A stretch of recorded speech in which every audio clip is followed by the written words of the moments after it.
Can you all see my screen? Yes. I don't have any gray box, anything?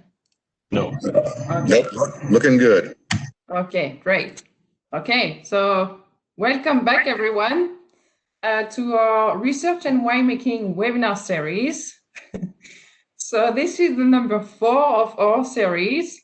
Last week we discussed about the management of acidity in must and wine, and so we are kind of continuing on the same topic on acidity by discussing malolactic fermentation today with 3 presenters. For those of you who don't know me, I'm Dr. Aude Watrelot. I'm an assistant professor of enology in the Department of Food Science and Human Nutrition at Iowa State University. And I'm hosting and co-organizing this webinar with Mr. Drew Horton from the University of Minnesota's Grape Breeding and Enology Project. So before we start, just some instruction. I'm sure you already know all of those things, but that's just to make sure everyone is at the same page. So the webinar is being recorded. If you want to have access to the recording, you should send me an email or Drew an email, especially because last week I received some comments into the survey that you had at the end, but I don't know who sent me this request. So I need to receive an email. Then for the Q&A, so the question and answer, please type your question at any time during all the presentation, either in the Q&A box or the chat box. If you don't see, I think that's the chat box or the Q&A box, just go on the bottom of your screen. You should see 3 dots. Click on the 3 dots and you will see probably the Q&A box appearing. And so all your questions will be answered at the end, because we will have 30 minutes at the end to answer all of them. Also, so as I previously mentioned, you will receive at the end a survey or a link for a survey to complete, just to know how we did for this webinar. So please just take a few minutes to complete the survey at the end. On that, so just a little bit about the organization of the webinar. We'll start by more the practical aspects, if I can say like that, from 2 presenters, one from Gusmer Enterprises, Tom Mondor, and David Spector from Hansen. So they will start by presenting for 30 minutes. Then we will have a presentation from Gerling from Cornell University for 30 minutes as well, showing a little bit more the research aspect. And then we'll have question and answer for 30 minutes. So thank you to the 3 of you for accepting this invitation to this webinar. I'm sure it's going to be great. So now I will let Drew introduce Tom and David. Go ahead, Drew. Thank you, Aude. It's my pleasure to introduce our first presenters, Tom Mondor and David Spector, who will present on the main stress factors for Oenococcus oeni, also known as malolactic bacteria. They're going to talk about inoculation protocols, direct inoculation, co-inoculation, and spontaneous MLF. They're going to discuss the magic number of cells per unit for successful malolactic fermentation, and talk a bit about nutritional considerations for Oenococcus oeni. I'm going to go ahead and read just a little introduction about both the presenters. Tom Mondor is a technical sales rep for Gusmer Enterprises in Iowa, Minnesota, and Wisconsin. He holds a diploma of brewing through the Institute of Brewing and Distilling, was a head brewer at a regional craft brewery in the U.S. for the better part of a decade, and is an active member of the MBAA and ASBC. He is currently pursuing his Master of Science in Brewing and Distilling through, is that Heriot or Watt University? Heriot Watt University in Edinburgh, Scotland. It was easy for me to say. David Spector started out his winemaking career as a 17-year-old looking for a way to access alcohol. After pursuing his undergraduate degree in economics from Penn State, He completed a handful of vintages around the world and then earned a master's degree in enology from Cornell University. Working in a variety of functions from winemaking, quality, Lean Six Sigma, and sales for large winery groups such as Gallo, Constellation, and Vintage Wine Estates. David has acquired a number of entertaining stories about the wine industry, me too, that he may or may not share with you.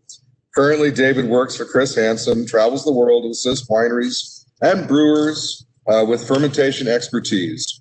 When not traveling, he can be found working from home or at his favorite coffee shop in Venice Beach, California, where he lives with his wife and cat.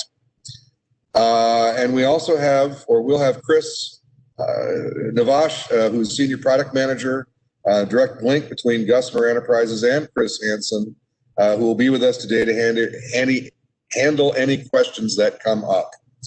Without any further ado, Tom and David. All right. Thank you very much, Drew. As Drew mentioned, my name is Tom, and I'm the technical sales rep for Gusmer here in Iowa, as well as Minnesota, Wisconsin. If you're unfamiliar with Gusmer, our company was first incorporated back in 1924, and it's one of the leading suppliers for processing aids and equipment to the entire beverage industry, including the wine industry. We focus primarily on fermentation and filtration and have manufacturing plants in Wisconsin and California. We also partner with a number of amazing companies like Christian Hansen, who I have the pleasure of working with today. Our presentation, Mastering Malolactic Fermentation, has been a collaborative effort between Gusmer and Christian Hansen. And without further ado, I would like to introduce my co-presenter, David Spector.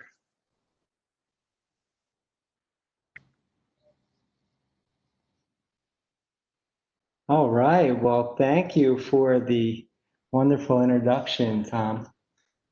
You know, I'd like to begin with a story.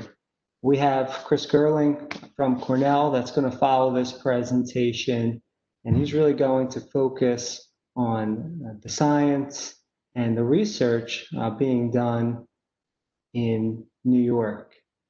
But let's start with the story.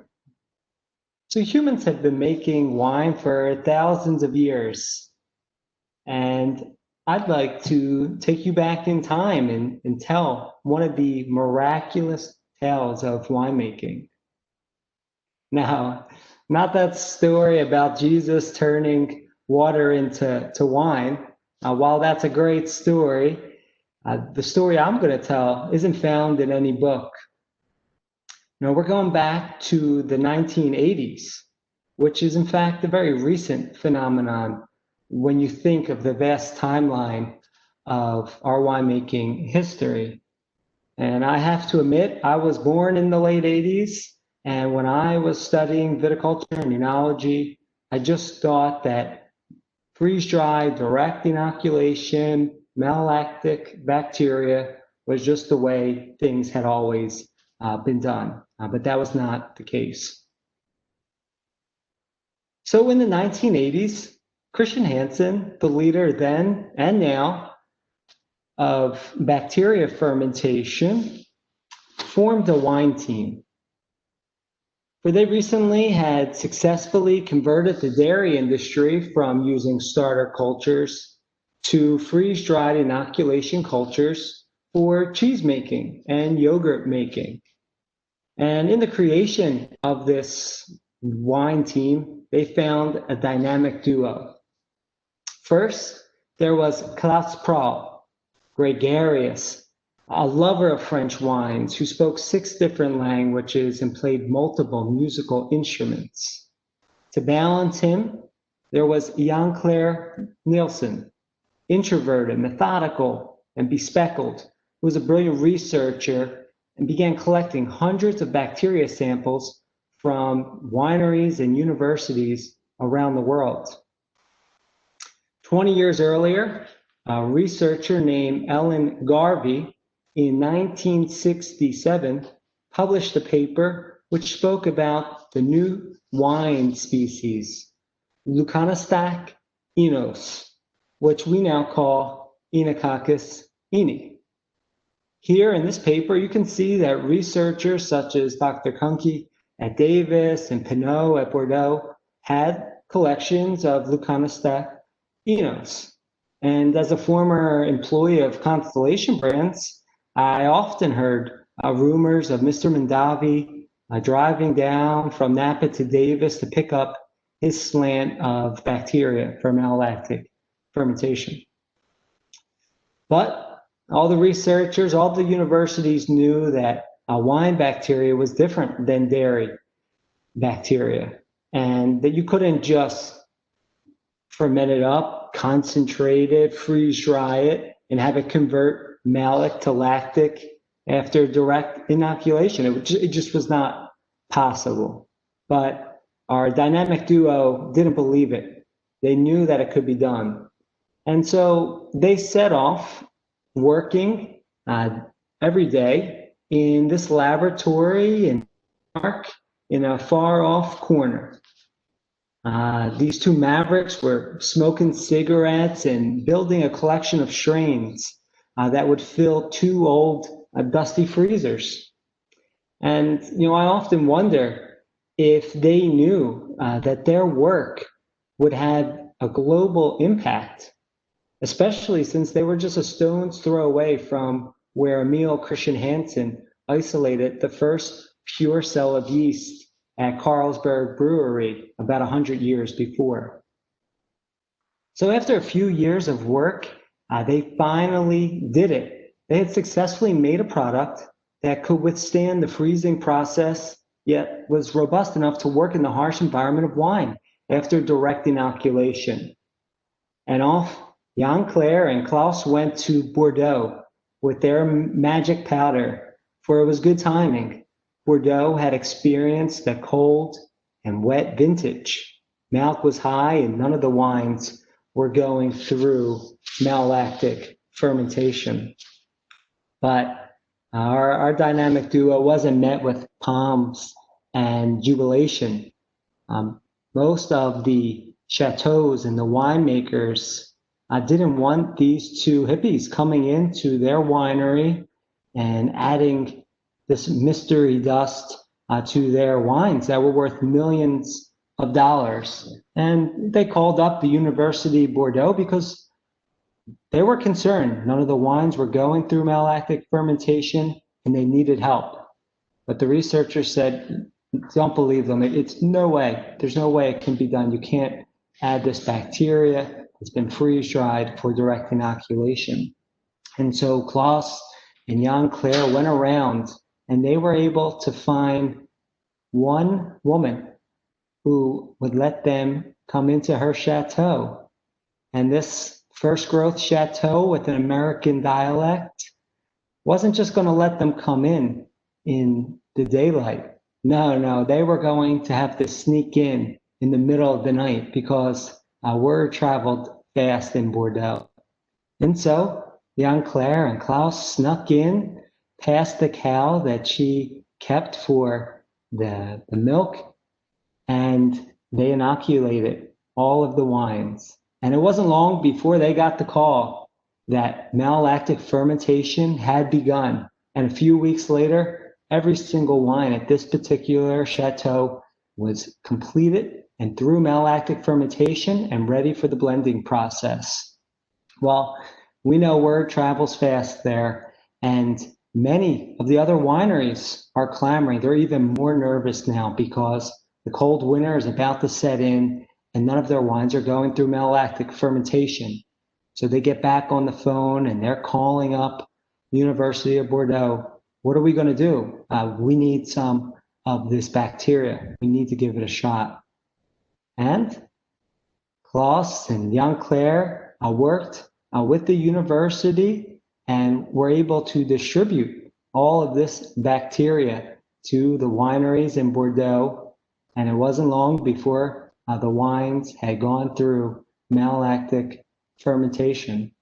And that product that they used would go on to become Viniflora Enos. And only a few short years later, winemakers around the world would be using freeze-dried direct inoculation bacteria as their standard process. So we all know that when you're managing fermentation, that environmental yeast and bacteria can carry out primary fermentation and malolactic fermentation. And some of the greatest wines in the world are made this way, but you also have some risk. And that's what we're talking about today, mastering fermentation. And Christian Hansen does produce a range of products, everything from non-Saccharomyces yeast like Lachantia thermotolerans and Taurospora delbrueckii to Saccharomyces to Oenococcus oeni. But today we're focusing in on malolactic fermentation. Even though we view the peaks in the different cultures as a holistic fermentation, we're going to spend extra time on Oenococcus oeni. If there's one thing that I want you to remember after the presentation, other than our exciting tale of sneaking into a winery in the middle of the night, is that all bacteria strains of Oenococcus oeni are not created equal. Let's take Homo sapiens as an example. And we'll compare myself to a football player. I know Iowa doesn't have a professional football team, and Tom told me not to use the Minnesota Vikings as an example, so I'll compare myself to Aaron Rodgers. So we're both part of the same species, but we have different characteristics. I may be better looking, but he can throw a football further than me. Same thing with the species of Oenococcus oeni. You can use different strains for different wines, different regions. And I know most of you on the call are from the Midwest. So your needs may not be the same as winemakers in California or Europe or Australia. So we'll talk a little bit in detail about each of the strains, but think about CH35. That's our highest producer of diacetyl. So if you're looking to create a buttery Chardonnay, maybe that's the strain you want. If you want a strain that's going to operate very well at low pH, you might want to use CH11. So what is malolactic fermentation? I'm not going to belabor this point because I believe that Chris Gerling is going to go through it in detail. But basically, it's the enzymatic conversion of malic to lactic acid. And this happens in the harsh environment of wine. And what does that mean for you and for your wine? Well, it softens the acidic profile. I know many of the wines that you're producing may be high in acid. And so this can help decrease some of your TA and increase your pH. It also has aromatic properties in your wine. You can produce diacetyl and a number of other compounds, and you're going to enhance the microbial stability of the wine.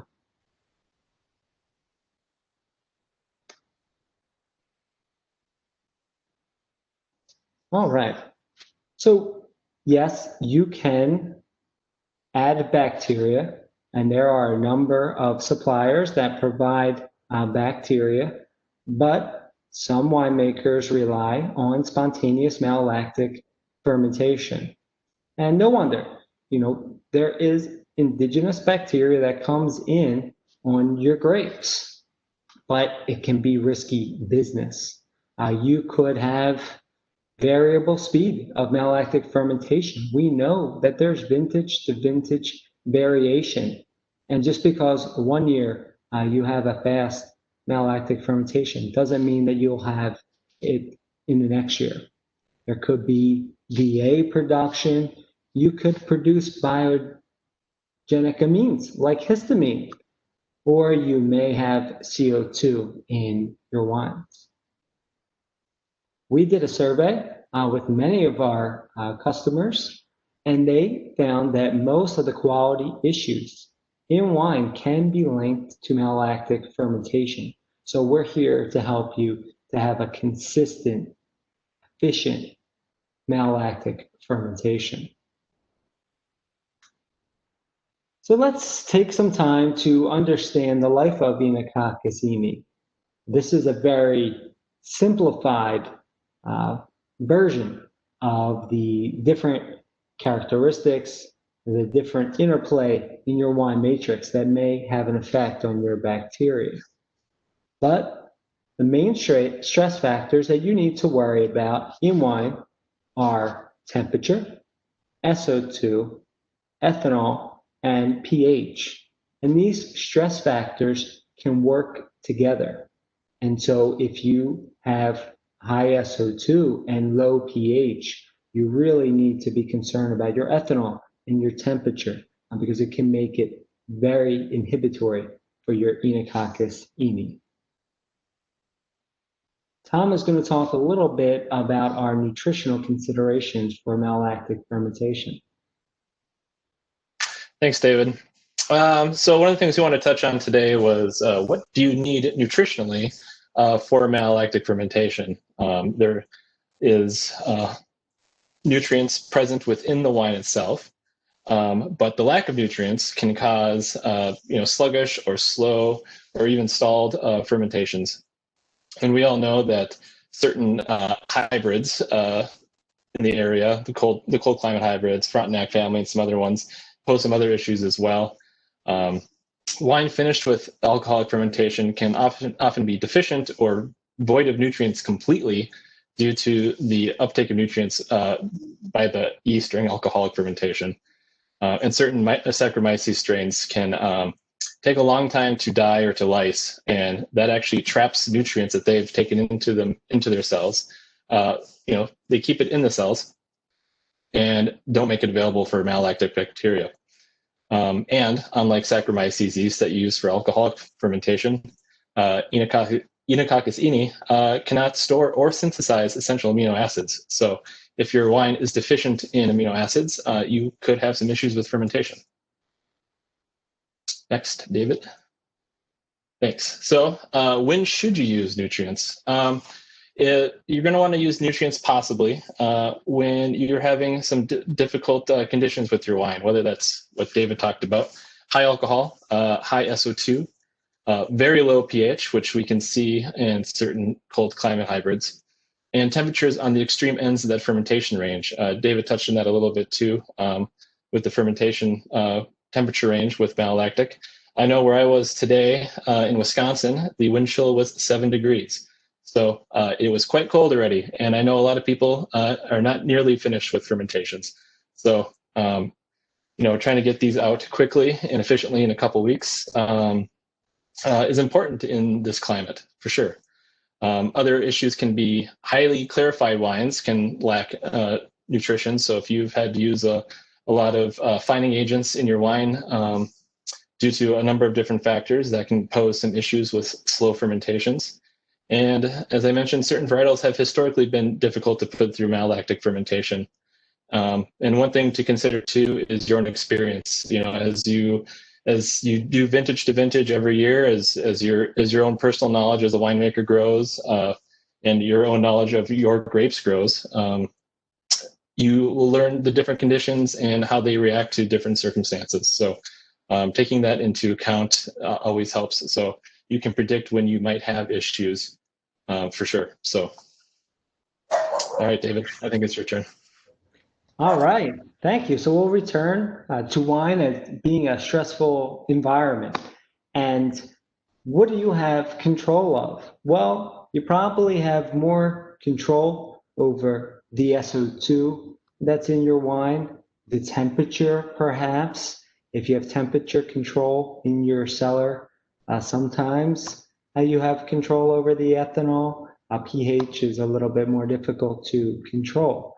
But there are favorable and difficult ranges for Oenococcus oeni. And knowing what those ranges are and which strain you're using and where they perform is going to help you manage your fermentation. So I like to provide just a little bit of transparency at how we screen for bacteria and provide you with the strains that you need. Because what I hope from the story that I told at the beginning and the fact that we work closely with Tom and the universities in the Midwest is that we need to find things that are particular to your wine, to your varieties, to your region. And we want to work with you to find what works for you. We cannot rely on data and information from what works in Europe or California. This is a call to action so that we can focus on Midwest fruit. So how do we get our strains? Well, we get them exclusively from nature, because in order to use a bacteria or a yeast in the United States, well, that culture has to be isolated from grapes or must or wine. So we're going out to different regions in the world to see which strain is performing well. Take CH11, for example. That is a strain that works very well at low pH. Well, we went to Germany, a cold climate, and a winery that had been in operation for hundreds of years. They had created a starter culture that they would use for their high acid reds and high acid whites. And through trial and error, they knew that this starter culture worked for them consistently. And so we went and we isolated that, and now we provide it to wineries around the world. I'm not going to spend a lot of time on the production of our bacteria, but I want you to think about it just like a fermentation. If you see these tanks on the right, it doesn't look very different from a winery, but what we're growing the bacteria for is biomass. And then we're going to concentrate it down later on. Once it's concentrated, we can freeze it. Some of our largest customers will use the cultures frozen, but most of our customers, and especially our smaller customers, they want products that have a longer shelf life. So we freeze dry it for them. We have the largest freezers in Europe and North America where we can keep these products before we transport them with Gusmer around North America and the world. And that allows winemakers to use it when they need it. They just rip the bag open, they pour it in the wine, providing consistency and quality and saving you time and money. So why direct inoculation cultures? Well, it's convenient, right? You can use it when you need it. And all of our products go through what we like to call the MAC test. That's a malic acid conversion test, so that you know that you have viable cells that are ready to convert malic to lactic as soon as you need it. We are also looking for quality control and contaminants. We don't want any Acetobacter or a yeast coming in with your Oenococcus oeni. I recently did some metagenomic research with wineries in the Central Valley of California and in Napa, and there are certainly some bacteria that you do not want, some yeast that you do not want coming in on the grapes. So you certainly don't want it coming in products that you are buying. I want to just take a few moments to talk about the magic number. We often use that when talking to winemakers. The thing that many winemakers forget is that Oenococcus oeni does not double, does not grow quickly. Many people think, oh, it's like yeast, it's going to grow quickly. I can under-inoculate, or I can utilize the indigenous bacteria coming in on my grapes. That's not the case. And according to our research, you need to have a minimum of 1 million cells per milliliter to induce malolactic fermentation. So when you are using Chr. Hansen products, any of our strains, you know that you're going to get that magic number, and that malolactic to lactic conversion is going to take place immediately. Here's just some data on direct inoculation with the magic number. You can see malolactic degrading instantly. When you cross seed or use a starter culture, you'll get malolactic fermentation. But do you want to wait? Do you want to risk your wines going through winter without going through malolactic fermentation? Do you want to risk an increase in BA, or would you like to sleep at night knowing that your wines are chilled, your wines are SO2'd, and they're put to bed? You can also use co-inoculation. This is something that I've seen growing in popularity. I used to be a winemaker at Gallo, and this was something we didn't want to do for a long time, but we are starting to see it more often, and I think it's a great tool. But know that it's all about the application. It's not about the bacteria. So you need to figure out what's the right timing for you. Do you want to go with an early co-inoculation?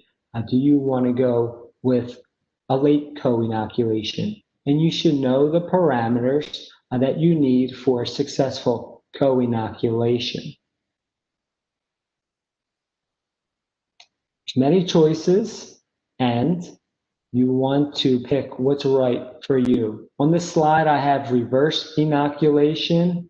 That is when winemakers use Lactobacillus plantarum. Right now, that is not a species of bacteria that winemakers can use in North America. And here are the inoculation guidelines. If you want to control your alcohol and your pH, you know that this might be an option for you. And remember, always keep your temperature below 77 degrees. So now I'm going to take just a few moments to wrap up and just talk about some strains that may fit into your Midwest winemaking procedures. This is just a slide to show you that the flavor of the culture may be different. The fermentation speed may be different. CH11. This is that Oenococcus oeni strain that was isolated from Germany, and it thrives in low pH. This is a fast, reliable strain that you can use at lower temperature and lower pH. I have a couple of slides here showing a Chardonnay at a pH of 3 and a temperature of 16 degrees Celsius. And within a month, you have malic acid totally degraded. And this keeps low amounts of diacetyl so that your wines are crisp and clean. The opposite of that would be CH35. CH35 is a very robust strain, but its key characteristic is the amount of diacetyl production. I have a graph here showing CH35 versus Cine, which is a strain that does not produce diacetyl at all, and CH11 and a control. So if you're looking for a barrel-aged red or a buttery Chardonnay, this is certainly a tool that you can use. And then finally, perhaps Cine is a strain that you may want to use. It's citrate negative, so you cannot produce diacetyl with this strain. And we're seeing a lot of winemakers use this in their rosés for stability, even if they don't want the characteristics of malolactic fermentation. So with that, I hope that you're able to take the information that we provided, totally reach out to Tom Mondor He is in Wisconsin and can work with me, with Gusmer Christian Hansen, to specify our products to your needs. Thank you, Tom. Thanks, David, and everyone else that joined us for this presentation. As you saw, David, due to some time constraints here, there was a lot of information in there. And if you have any questions on anything that you saw that we didn't go over specifically, please let me know. And David and I will be sticking around with Chris Nevash, the Senior Product Manager at Gusmer, to answer all the questions at the end of Chris's presentation here in just a moment. So thanks, and back to you, Drew. Thank you very much, David and Tom, for your presentation.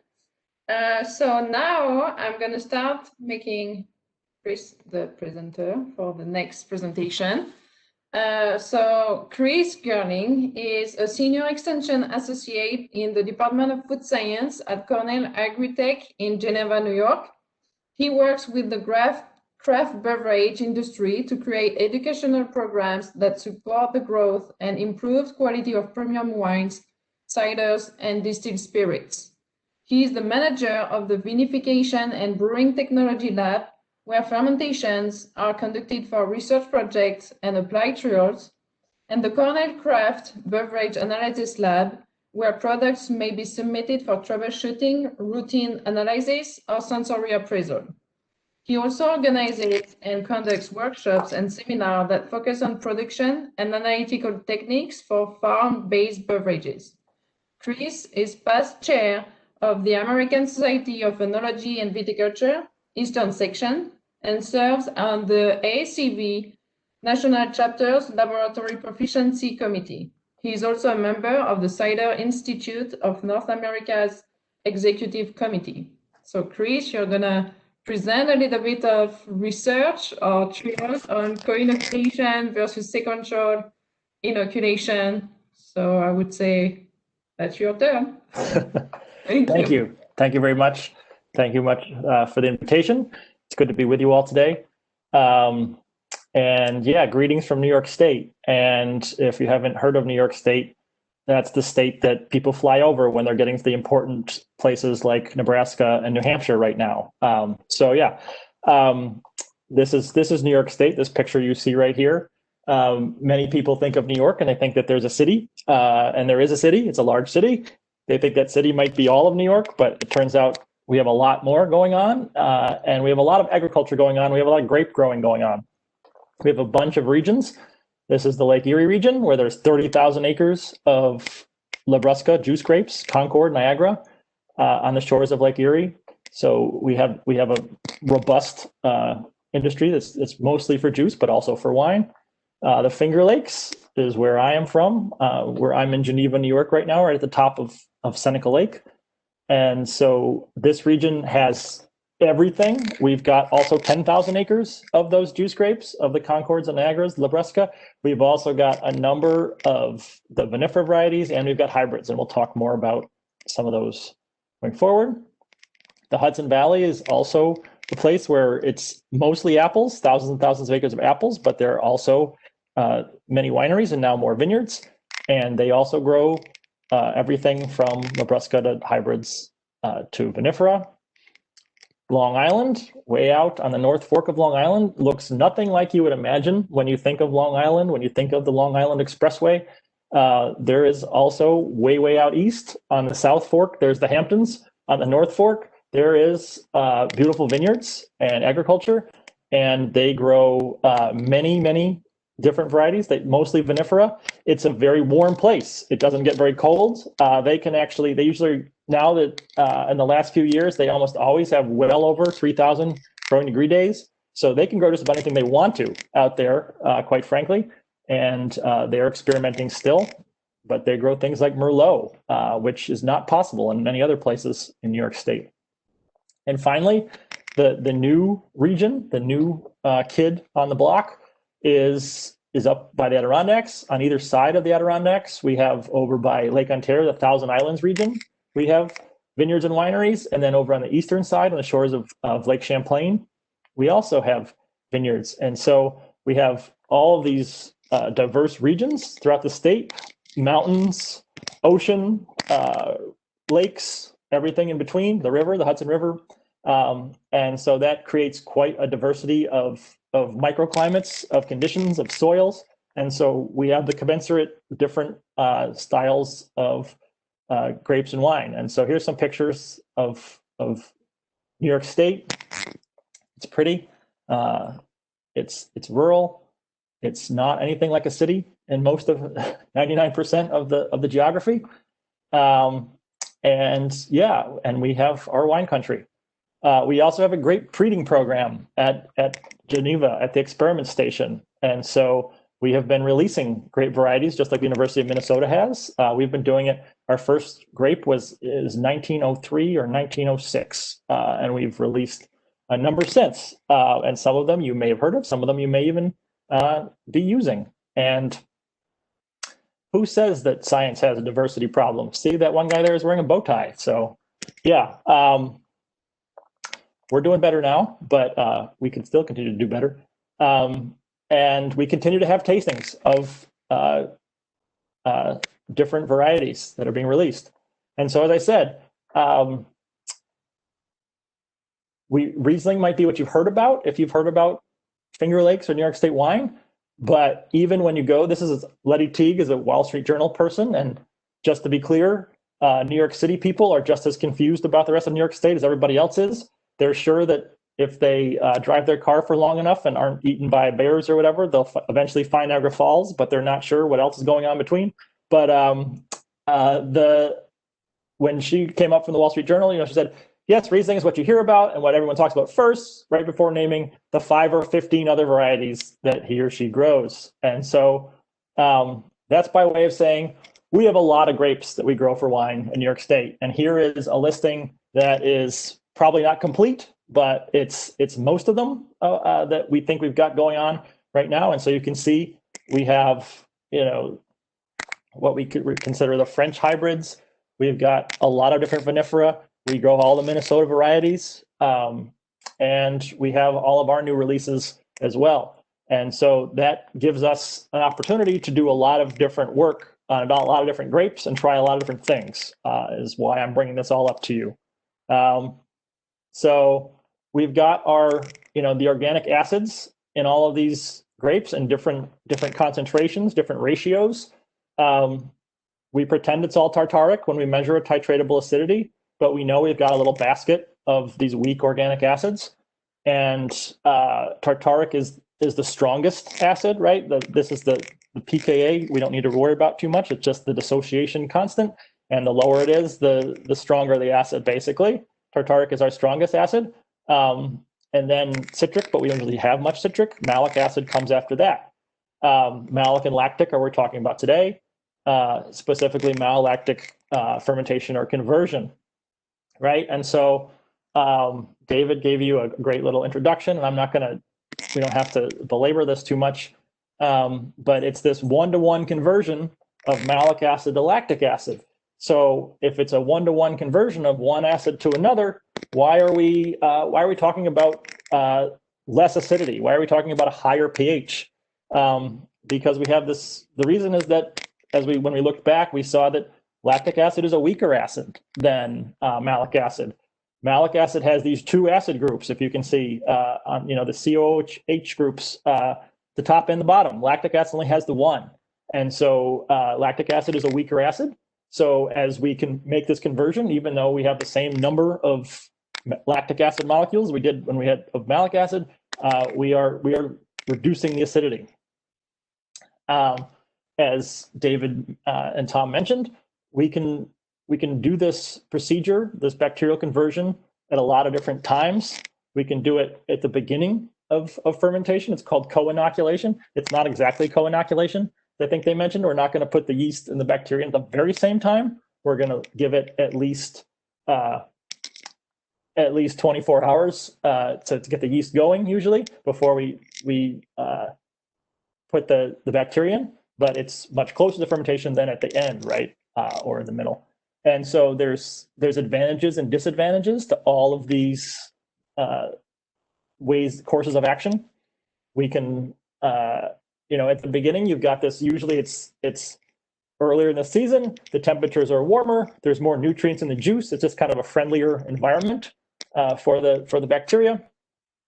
And as it progresses, we're using up those nutrients to some extent, and maybe it's getting colder and it's getting a little more challenging. But on the other hand, you don't have to worry quite so much about things like SO2. You don't have to worry about competition with the yeast as much. So there's different there's pros and cons. And so there's also sensory differences that we see, and we'll talk about those more, I should say, with a co-inoculation often versus sequential, we call it. At the end, when we're doing malolactic fermentation after the alcoholic fermentation, even if you have the same yeast strain, the same bacteria, we see a different wine is made.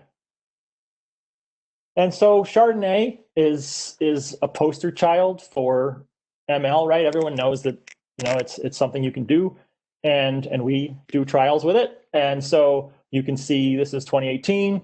We had a fair amount of malic acid to start with, and we had a co-inoculation series and a sequential inoculation series. And for the most part, the co-inoculation, we got right down to completion and got all of that malic acid converted to lactic acid. With the sequential, it took longer. Some of those are not right down to the bottom. And so they may not have completed. And the yellow line is, of course, the control. And we may have used a yeast that consumes some malic. We often do that. So that's why you can see that there was some decrease, but not very much. So Chardonnay, but that's not really news to those of you, right? You're not as interested maybe in Chardonnay. You might not be growing Chardonnay. So we'll talk more about trying this with some different hybrids. The sensory impact, as David mentioned, we talk about a softened acid mouthfeel profile. You have less acidity in general. The titratable acidity, as we talked about, goes down, and so that's going to change. There's people debate about, is there an actual taste to malic acid and a taste to lactic acid that's distinctive? The pure chemists will tell you that acid tastes like acid. It can only have a sourness intensity and duration, just like sweetness, and they're not different. But most winemakers say, no, I can taste the difference between malic and lactic acid. We might mellow out the aromatics. You might not get the bright fresh fruit, but you might get more dried fruit, more toasted notes, maybe more caramel, things like that. And of course, as David mentioned, there's the possibility of that butter, that diacetyl, that butteriness that we associate with certain Chardonnays. And that may or may not be desirable. As I said, we have the pH and the TA, just making sure that any of you out there who are a little lost, that we define our terms here. So the pH is our barometer for enzymatic and other reactions. And it's the strength of the acid. That's what the pH is, right? So, and we need that because we know that if it gets too high, we're going to have problems with spoilage potentially. And so we'd like to keep that lower if possible. Whereas the TA, the titratable acidity, is kind of a measure of our sourness. It's a quantification of sourness. And there's no real hard and fast rules about, 10 is bad, 7 is good. It all depends on the wine and the style and what other things are happening. Is it a sweeter wine? Balance, alcohol, all these things. But these are the two things that we're going to be, the two levers we're going to be kind of pulling when we carry out malolactic fermentation. So what can it do for you? As we said, it drops the titratable acidity and it raises the pH. Dropping the TA is usually a good thing. Raising the pH, not necessarily, but we usually have some margin to work with when we're talking about a lot of these cooler and cold climate grapes. So here's the crescent that we did in 2015. We did co-inoculation and we did sequential inoculation. And you can see that's what we're talking about with those, the co-in and the no-ML and the sequential SEQ. We're talking about co-inoculation versus sequential. And this was a crescent that started with a TA of 13, which is pretty darn high. It's not, I've seen higher. I bet you have too, if you're working with some of these varieties. But we were able to drop it, almost 3 to even almost 5 grams per liter, which is a pretty big deal. We were using, those are 71B and Lalvin C are yeasts that generally are known to consume a little bit of acid themselves, so may help also consume some of the malic acid. But overall, we were able to put a pretty good dent into the TA without having to resort to chemical deacidification, right? We were able to just use yeast and bacteria to bring it down into a better range. And as you can see, the pH started really low, but we were able to get it to 3.56 is not, it's maybe a yellow light. It's definitely not a red light. We're not super worried about that. We wouldn't want it to get a whole lot higher than that, but that's a moderate range. So as they mentioned, there are inhibitory factors for malolactic fermentation, and so we want to worry when the pH gets down below 3.2 in general. That makes us a little nervous. We don't want the SO2 to get too high. The bacteria are much more sensitive to SO2, to free SO2 than yeast are. In general, as Tom talked about the nutrients, we don't want the temperature to get too cool or too high, and we don't want certain strains of yeast are much more amenable to malolactic bacteria than others are, and that's something you can work out with your supplier. And then we don't want alcohol to get too high, and that can be that ethanol can be a reason, right? If you've got if you're using one of the cold time varieties and you're getting 26 or 27 Brix, then you could have pretty high alcohol, and so that could be an argument for using the co-inoculation or inoculating before the completion of alcoholic fermentation. Here's a La Crescent we did in 2017 with a few different strains, and you can see that our red control on the top, and we were able to get La Crescent pretty much all of it all the way finished. This is a medium year, I would say, or even a low year for acid. We're looking around 5 grams per liter when we begin our and that's the malic acid, right? That's not the TA. That's just the malic acid portion of the TA. So that's maybe 40% of the. Well, wait, I have it there, but my box is in the way. Oh, there it is. It was 14, right? So overall TA was 14, and the pH was quite low, just under 3. But we were able to get these to go through. And this is something I think that we're finding overall is that we used to have much more challenge. We used to do it just with Chardonnay before the Minnesota varieties came on the scene and before we started to work with these. And we would have challenges, especially with white wines with low pH, with red wines that are traditionally go through ML, that sit in a barrel in a warm place and have gone through, that barrel has gone through ML before, and the pH is higher, the temperature is warmer. It can be hard to stop, quite frankly, right?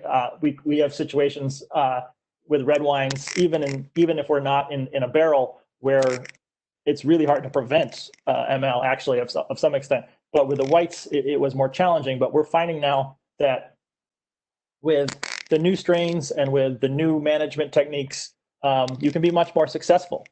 And see if I can click here. All right. Here's a Marquette from 2017. pH was also quite low. TA was moderate to high for a Marquette. And we were also, again, we did co-inoculation, we did sequential, and the sequential finished much later, of course, but we were also able to successfully get them all to pretty much to go through ML without a lot of challenge, at least. Now, I won't say there's never challenges, and I won't say that you don't have to be careful. Here's Chardonnay we did in 2019. And you see the black line across the middle, and that black line is where we had to re-inoculate the top strain. So the yellow, I believe, is a control, but the teal and the purple were sequential inoculation, and they had to be re-inoculated, and that's what that line shows. Eventually, we were able to get them to go through, but you can see the date. That was going into January, so that was a lot longer than we were intending to spend, and that just happened to be the year, or something that we did, or I don't know, something with the fruit or with handling or something. And so it's not always a slam dunk that you can get to go through, and so you have to be careful. But we're having much more success now, even with high acid, even with low pH, even with whites that are not in barrels. We can be pretty successful with getting these to go through. And our winemaking, our research winemaking, is pretty basic. It's pretty rudimentary. We are not, it's not like we are doing things to absolutely guarantee that everything is going to go through. We do fewer things, I think, than most commercial winemakers will do, because we've got hundreds and we're trying to watch and see what happens. We're not trying to encourage things to happen. We're trying to observe, right? So we're not going to do extensive stirring. We're not going to do micronutrient additions to this treatment, not this treatment. We have to do the same thing to every treatment. And so we're trying to make it not rough on them, but we're trying to observe. We're not trying to optimize. And so generally, if we can do it, you can too, is what I'm saying. The one thing that, we have temperature control that's pretty good. But beyond that, we are not, it's not what, it's not like the equivalent of super fancy high-tech stuff. It's mostly doing, very controlled things and then letting it go and seeing what happens.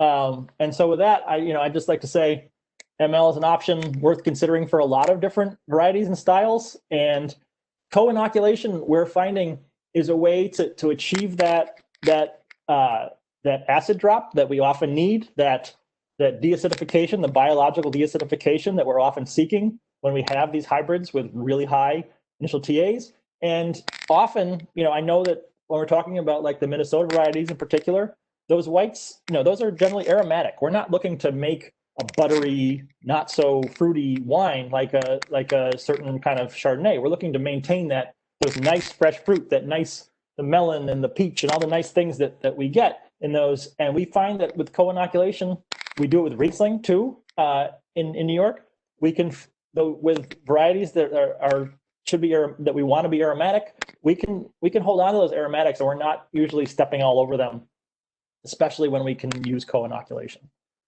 So yeah, we think that's a real viable option for people. You obviously have to choose compatible strains when you're going to be doing these things. You have to follow the directions. Bacteria just are a little bit more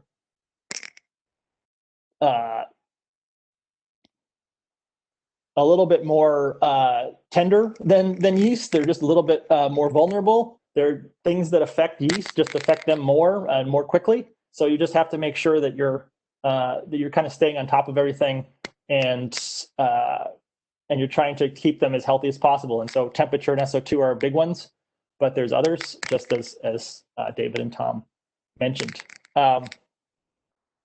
So with that, it's 4:59. Just perfect on time. Yeah. Thank you, Chris. Yeah. I can stop my share. Great presentation from all of you.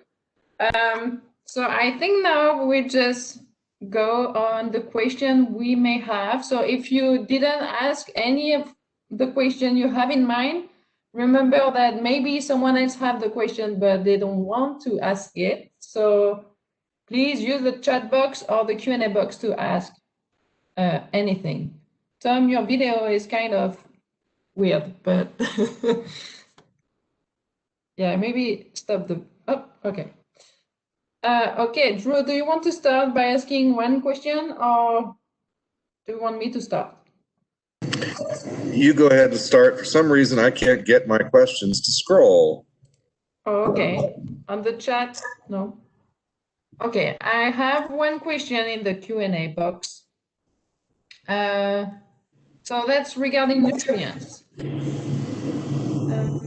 So I have used ActiML as a rehydration agent, and also used Optim Malo Plus before inoculation. Do you have other agents that are recommended? I guess that's for Tom and David.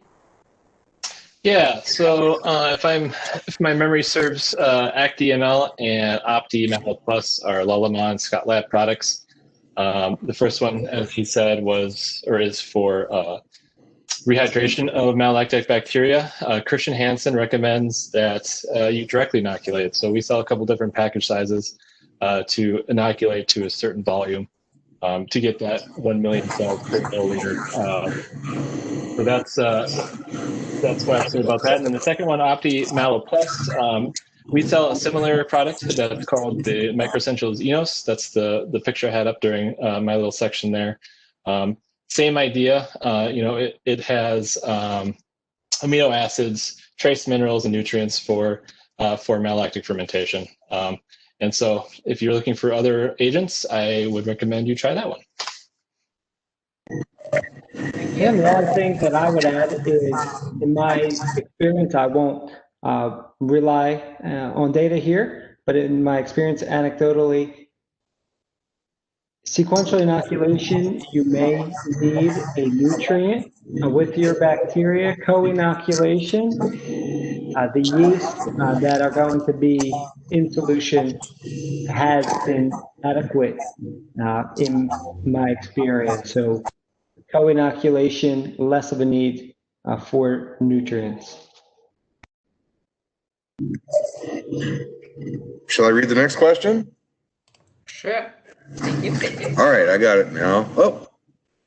How long post malolactic fermentation can you leave the wine on the malo lees before adding SO2? And then the second follow-up is, can this help for the mouthfeel to keep it longer on the lees? Anybody? I can start. You want me to start with that, or what? Sorry, Dave. What was? I was just going to say that this is an area that, especially being recorded, I will not give my my thoughts on it. Obviously, there's a lot of winemakers on the call, and each winemaker is going to have his or her own particular theory on this issue. So perhaps, Dennis, maybe if we're meeting at the Flying Goat, we can talk about my thoughts on it. But I think I will stick to allowing the universities and the researchers to answer this question. I'm just going to stick to optimizing your malolactic fermentation today. So I guess I'll give the standard, do not retransmit without express permission of Major League Baseball answer is when you're undergoing a fermentation, be it alcoholic or malolactic, that process is kind of protective for the wine from spoilage generally, because while those things are going on, it's harder for other organisms to get in. It's harder for other processes, to happen. We're not as worried about oxidation, for example, especially during alcoholic fermentation. So during fermentation, we're protected, and we don't, and SO2 and obviously we can't add SO2 during ML because it's going to kill it. So when ML is complete now, and you're fairly confident that it's complete, your wine is vulnerable, right? So there is the opportunity now for other bugs to come in, for oxidation to occur, all these different things. And so, there are treatments you can, people who are savvy can try things, can do things. But you just have to, first and foremost, everyone has to be aware that once your ML is complete, you want to get the SO2 in there because you need to protect the wine, because it's exposed now. It's most vulnerable to all the spoilage possibilities that we're afraid of.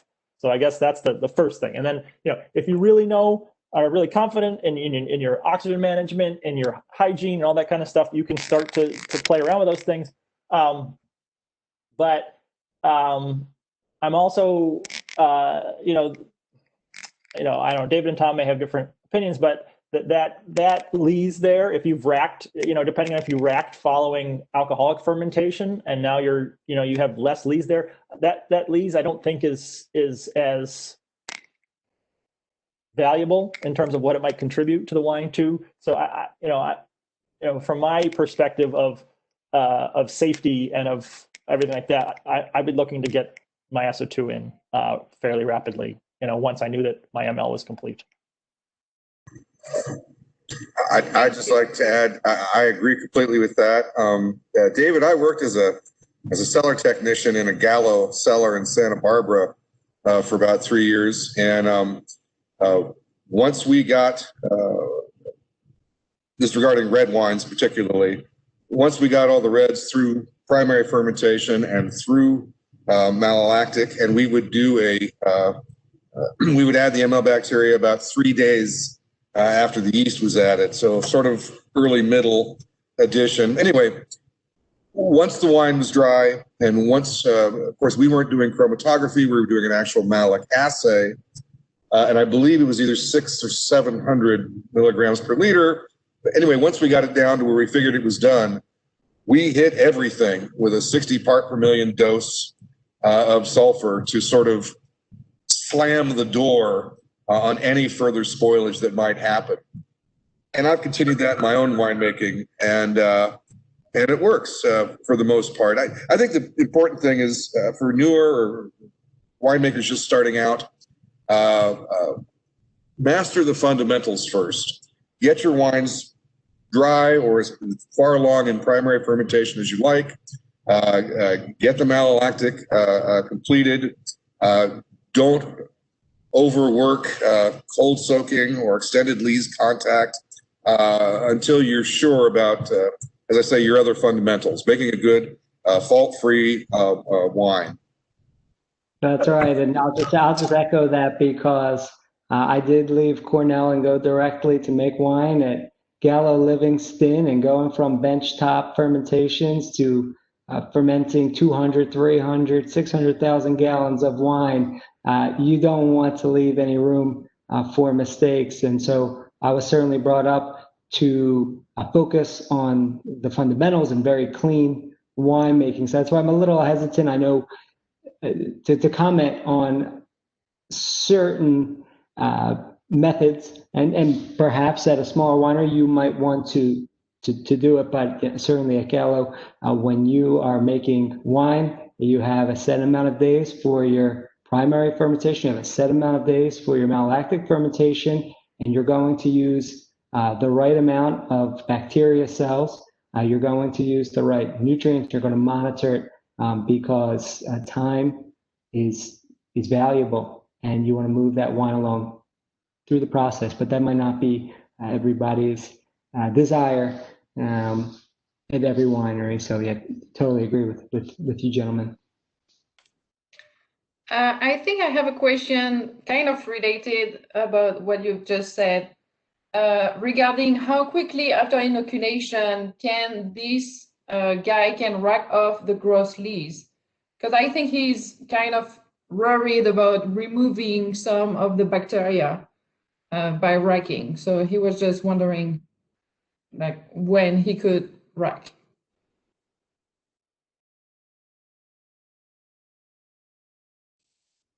Anyone? No, nobody. Let me make sure I understand. It's after, so he's inoculated with ML, and he's looking to rack off of the gross lees. Yes. So he said he racked off the gross lees in about 3 to 5 days after press. Since I already inoculated before that, am I racking away ML goodness, or is there enough in solution? Right. So pressed juice started and did like a co-inoculation is what we're talking about here. Yeah.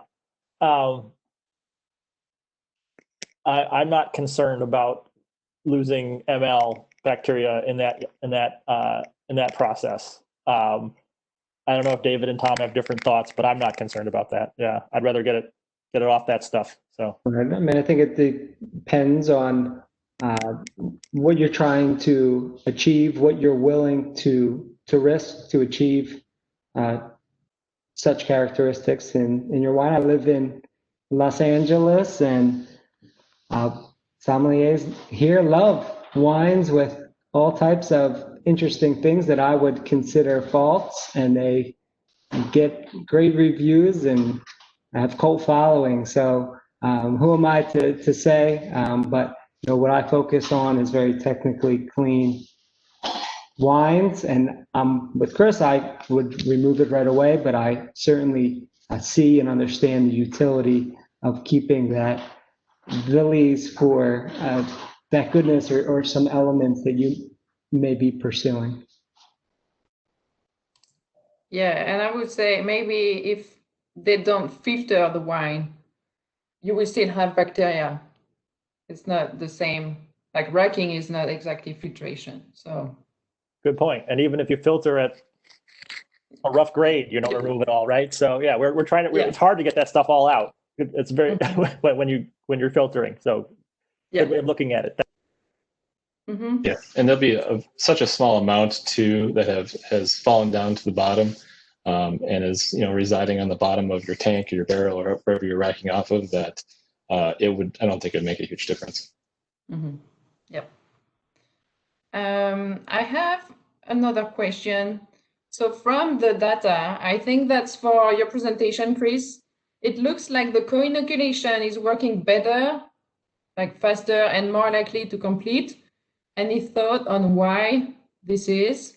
And any thoughts on why sequential would still be preferable? Seems to debunk some of the cons typically listed for doing co-inoc.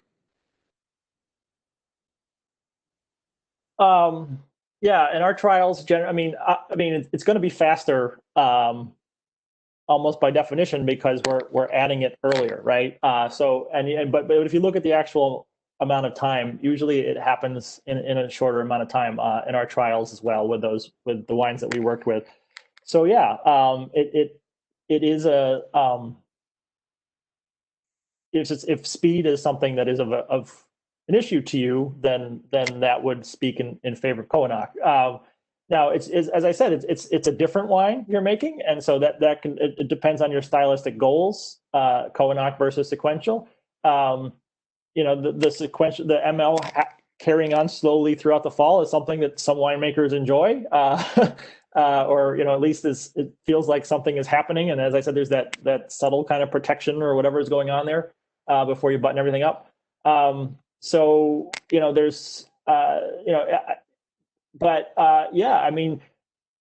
co-inoculation, I think, has a lot to recommend it, especially with the kind of varieties that we're talking about. I'm assuming I don't think there's a lot to be afraid of as long as you have the compatible things.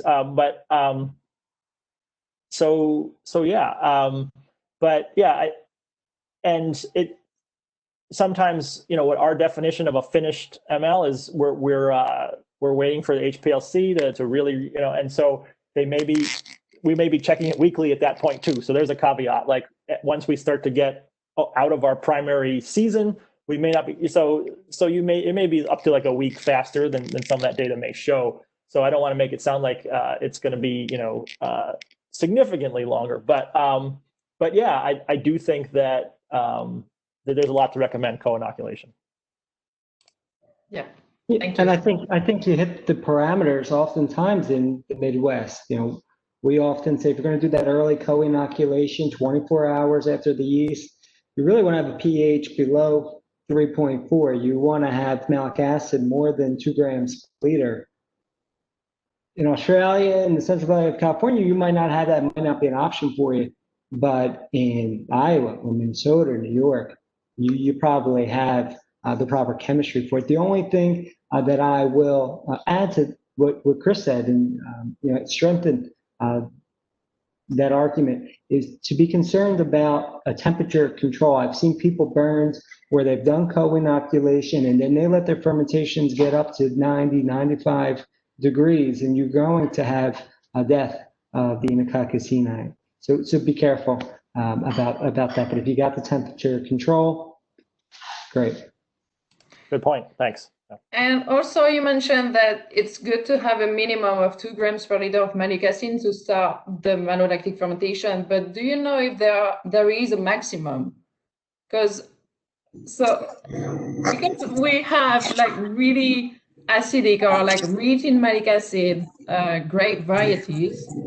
And so when I made wine this year, I did co-inoculation with BP41 and it didn't start. And I was wondering, like all the different parameters, like the pH, temperature, SO2, everything was under control. And I asked Drew about the limit, or like if there is a maximum of malic acid where the co-inoc doesn't work.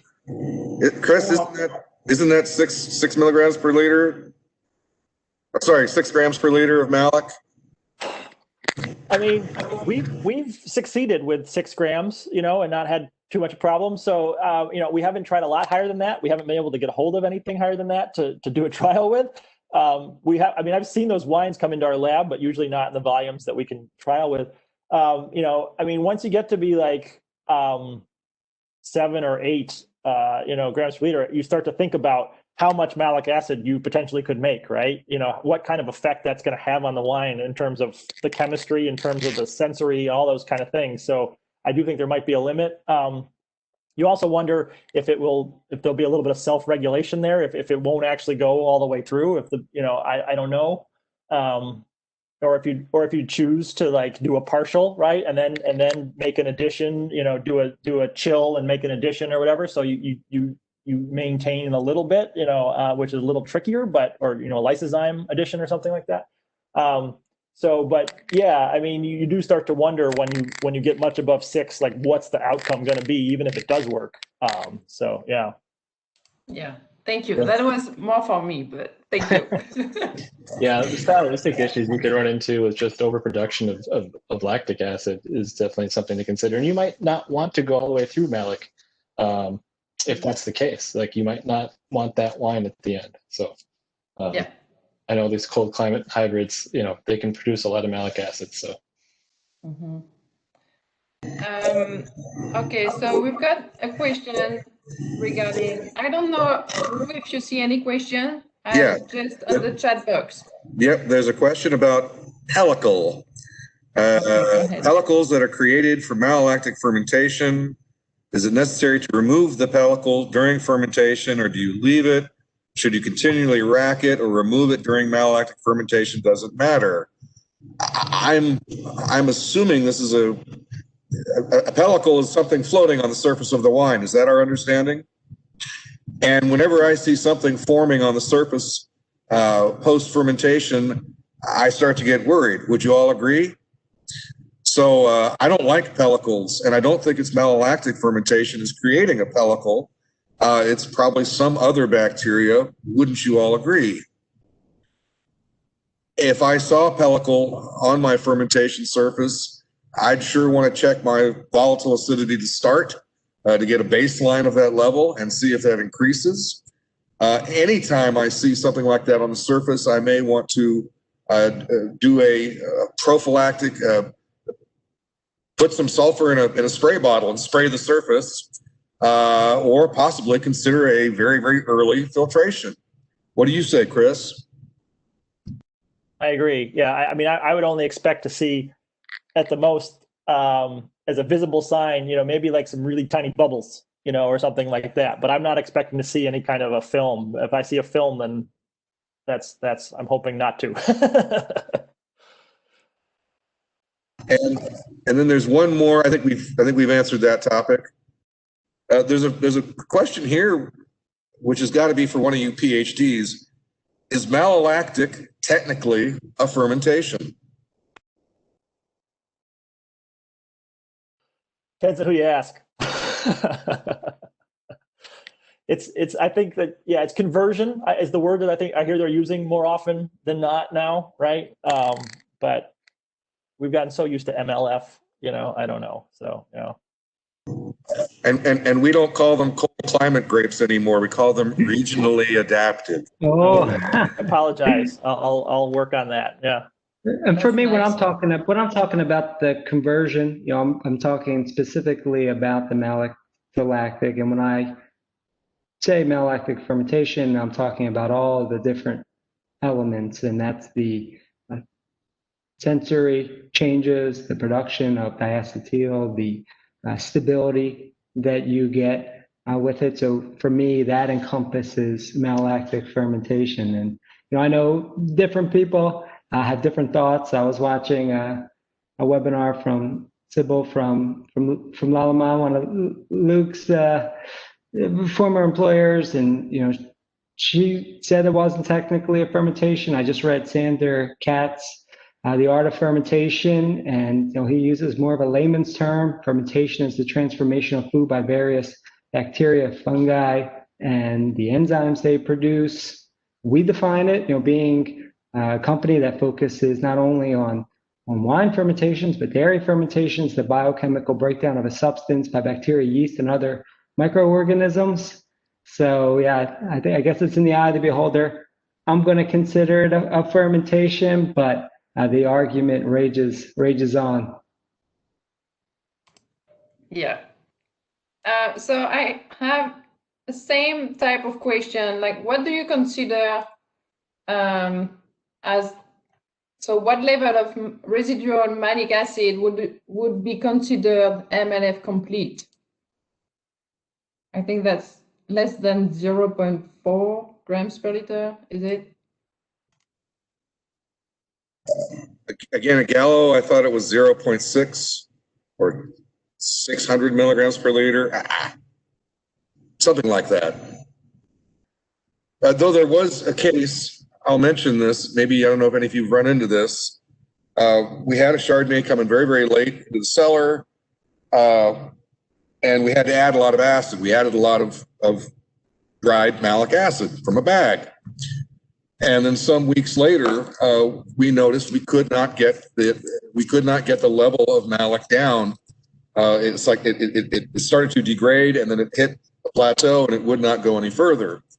And so the winemaker called the whole cellar crew in and said, "Okay, let's talk about MLF and what creates a problem for it. Okay, temperature, not a problem here. Nutrients, not a problem here. pH, not a problem here. Total or free sulfur, not a problem here." And we went down the list. It's like, well, what is it? What is it? And he finally said, we added malic acid to the wine, and apparently, if you buy it in a bag, it's only the L, right, Chris? There, I see you nodding. So it's only the L left-handed version of the molecule, and malolactic can only convert the right-handed version or something like that. But anyway, we'd hit what you, as sort of a layman might say, is we hit sort of a buffer zone where, despite the presence of a lot of malic and active malolactic fermentation, we couldn't get it below a certain level because it couldn't convert this left-handed version. I'm sure you can explain that better, Chris. Well, there's isomers. There's the two isomers, right? And there's only the one kind, right, that the bacteria can act on, and you can occasionally run across the other kind, right? Yep.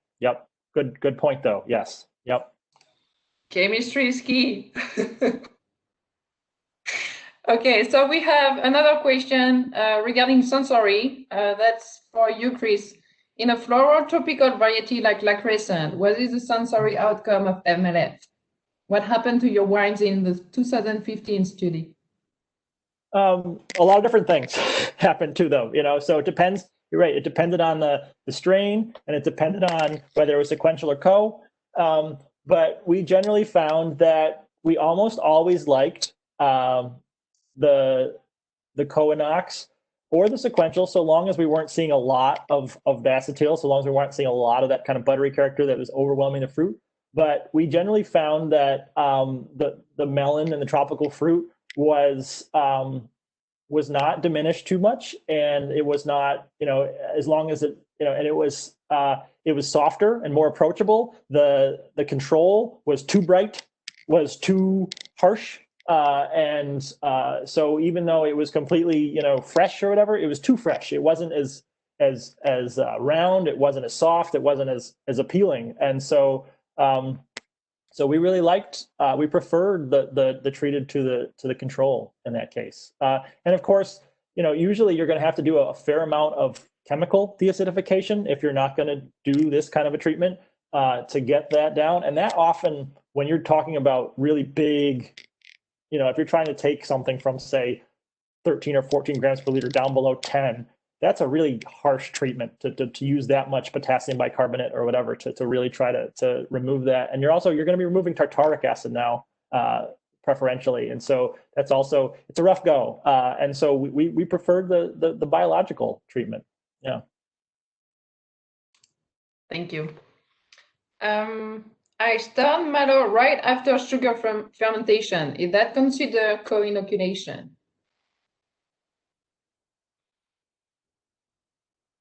So when you talk about co-inoculation, I guess the question is it directly co-inoculation right after the alcoholic fermentation, or like at the beginning of alcoholic fermentation, or is it only after 24 hours or after 48 hours that it's considered co-inoculation? I think one of you said early would be 0 to 24 hours. That's how we define it. We define early as 24 hours after the yeast addition. I don't know, you want to wait that 24 hours. You want to give the yeast a chance to get established, and maybe take it, if there is a little bit of SO2, take it. So the co-inoculation is that 24 hours after, and and when it stops becoming that's once again a semantic thing that I guess is up to other people to define. I mean, if you're a third of sugar depletion, is that co-inoculation? If you're half, is it no longer if there's any sugar remaining, is it still co-inoculation? I'm not sure. Yeah, but that's the thing we run into, and there is a bit of an arbitrary part to it, and you try to use the best data available, but that's how we classify it as late co-inoculation being during the last third of alcoholic fermentation, and then early is 24 hours. Yep. So we still have 2 minutes. I have also another question. I have a Foch wine going through ml and used a CH16. I need to do a splash racking because I have a very high SO2. I should perhaps have used a different bacteria for this. I'm guessing that I should continue with the same bacteria after the splash racking. I will be adding yeast hulls as well. Any comment or thought about this? Yeah, I mean, obviously, if you're going to have high SO2, you're going to have problems regardless. It depends on the other elements of your wine. Do you have a really low pH? I'm sure you're in the right temperature zone. I don't know your final ethanol, but certainly you want to take some steps, if you can, to lower that total SO2. If you have the opportunity to add a different strain, the strain that does operate with the most SO2 is CH35, but you're going to have to weigh some of your other options. Maybe you have ethanol, that's why you're using CH16, because that was isolated from South Africa in a wine that was known to perform even at 15.5, 16% alcohol, or maybe CH35 is a little bit different than CH16. It grows in chains of 5 instead of 2. So not having any history with that strain, that might be something you would want to weigh as well. All right, thank you. Real quick, would you all agree that post primary fermentation, if you didn't co-inoculate, if you were trying to inoculate, somehow you got too much free sulfur in there, would you ever consider trying to lower? I think I spoke to this person a week or two ago, and I was racking my brain on ways to sort of gently lower free SO2. And so I suggested both yeast hulls and a splash racking. For some reason, I was hesitant to recommend or to even mention using peroxide to lower the sulfur. Would somebody correct me there? I don't know the legality of that. It may not be legal. I don't think it's legal, but I have seen it once, and we did it in the middle of the night, and it was in New Zealand, and I won't mention the winery, but we had an intern, and they had it 10 times too much SO2, and the wine, it was a Pinot Noir, it was gray, and we snuck in there, we added the peroxide, and it worked. It worked. The color came back. I do not suggest that, especially because I'm on camera and I'm recorded. Check with the regulations and only use products that the regulatory bodies allow. But I think I'm glad I kept that to myself. Thank you very much, Mr. Spector. Peroxide is not an approved additive or treatment option for wine, no matter how effective it often proves to be for people who I don't know who they are. Yeah. Yep. That reminds me of during Prohibition, when they would give you grapes and said, do not add yeast to these grapes because you could produce alcohol. Yeah. All right. Thank you very much, everyone. We're about on time. Thank you. That was great. Hopefully that was helpful for all of the attendees. So keep or stay tuned for the other webinars. I tried to share my screen. Sorry, I'm kind of late. Okay. So just stay tuned for the next webinar in November 10th on wine filtration. That will be followed by November 24th on barrel maturation. And then we'll finish on bottling and closures on December 8th. If you have any questions, feel free to reach out to Drew or myself. And then remember to click on the link that you will receive by email to complete the survey. That will take probably maybe a maximum of 5 minutes to complete the survey. So please take it. And on that, stay safe, stay healthy, and thank you very much to all of you. Thank you, Have Tom. a good day. Thank you, Tom. Thank you, David. Thank you, Chris. Yeah. We're a unique community here. It's good to see and hear all you guys. Yeah. Thank you very much, Chris, David, Tom. Thank you so much. you. And Drew, of course. Thanks for the invitation. Right. Thank you. Thanks to everybody who took the time. So yeah. Yeah.